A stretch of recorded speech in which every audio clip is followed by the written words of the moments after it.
উদ্বোধনী জুটিতে বাংলাদেশ ৯ ওভারে তোলে বিনা উইকেটে ৯০ রান।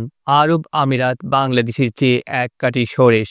উদ্বোধনী জুটিতে ৯ ওভারে তারা তুলে নেয় বিনা উইকেটে ৯৬। শেষ পর্যন্ত অবিশ্বাস্য ঘটনায় ঘটেছে সোমবার ১৯ মে টেস্ট খেলুড়ে বাংলাদেশের বিপক্ষে টি-20তে প্রথম জয় পেয়েছে আমিরাত, সেটিও এই সংস্করণে তাদের সর্বোচ্চ রান তাড়া করে পাওয়া জয়।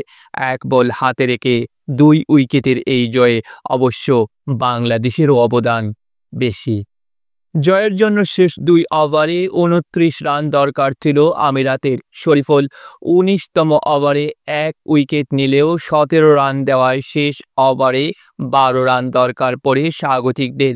শেষ ওভারে তানজিম ওয়াইড দিয়ে বোলিং শুরুর পর দ্বিতীয় বলে ছক্কা হজম করায় সমীকরণটা দাঁড়ায় ৪ বলে ৪ রানের। পরের বলেই উইকেট নেন তানজিম, কিন্তু চতুর্থ বলে আসে ১ রান। পঞ্চম বলটি হায়দার আলীর বুক সমান উচ্চতায় করায় ৯ হয়। পরের বলে দৌড়েই ২ রান নিয়ে আরব আমিরাতকে অবিস্মরণীয় এক জয় উপহার দেন ক্যারিয়ারের দ্বিতীয় টি-20 খেলতে নামা হায়দার।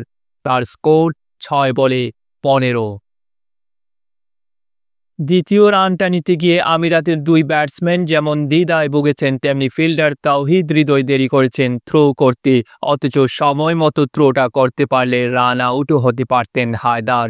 টি-20তে টেস্ট খেলুড়ে কোনো দলের বিপক্ষে সহযোগী কোনো দেশের সর্বোচ্চ রান তাড়া করা জয় এখন এটি। আমিরাতের এই জয়ে সিরিজে এখন ১-১ সমতা। বিসিবির অনুরোধে এই সিরিজে আরও একটি ম্যাচ সংযুক্ত করা না হলে সিরিজ জয়ের শেষ সুযোগটাও পেত না বাংলাদেশ। আগের ২ ম্যাচের মতো শারজাতেই বুধবার ২১ মে সিরিজের তৃতীয় ও শেষ ম্যাচ অনুষ্ঠিত হবে।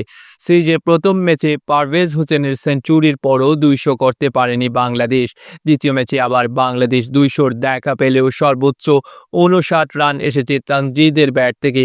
প্রথম ৫ ব্যাটসম্যানই কম বেশি রান পেয়েছেন, তবে অধিনায়ক লিটন দাস ৩২ বলে ৪০ করলেও স্বস্তিতে ব্যাট করতে পারেননি। ২ ছক্কা ও ৩-৪-এ তাওহিদ হৃদয়ের ২৪ বলে ৪৫ ও জাকের আলীর ৬ বলে ১৮ রানে ২৪ ম্যাচ পর ২০০-র দেখা পায় বাংলাদেশ। প্রথম ম্যাচে ব্যাটিংয়ের অধারাবাহিকতাটুকু দ্বিতীয় ম্যাচে বর করে বোলিংয়ে। টি-20তে অভিষিক্ত নাহিদ রানা নিজের প্রথম ওভারেই দেন ১৮ রান। প্রথম দুটি বলই ছিল দ্বিতীয়টি বিমার। নাহিদ নিজের দ্বিতীয় ওভারে দেন ১৪ রান। শরীফুল ইসলাম, রিশাদ হোসেন ও তানজিমদের বাজে বলেও রান তুলেছেন আমিরাতের ২ ওপেনার মোহাম্মদ ওয়াসিম ও মোহাম্মদ জোহাইব।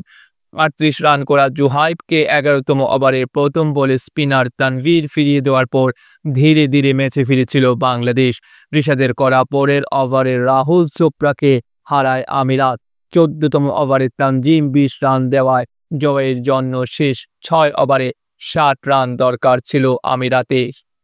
পরের ওভারে শরীফুল মাত্র ৩ রান দিয়ে পথের কাঁটা ওয়াসিমকে তুলে নেওয়ার পর কিছুটা দুশ্চিন্তামুক্ত হয় বাংলাদেশ। ওয়াসিম করেন ৮২ রান, তবে সংখ্যা তখনও ছিল ক্যাচ ছাড়ার ক্ষত। ওয়াসিমের ক্যাচ ছাড়ার পর ১৬তম ওভারে সগির খানের ক্যাচ যৌথ প্রযোজনায় মিস করেন বাংলাদেশের ৩ ফিল্ডার, যার ফল আমিরাতের কাছে বাংলাদেশের প্রথম পরাজয়।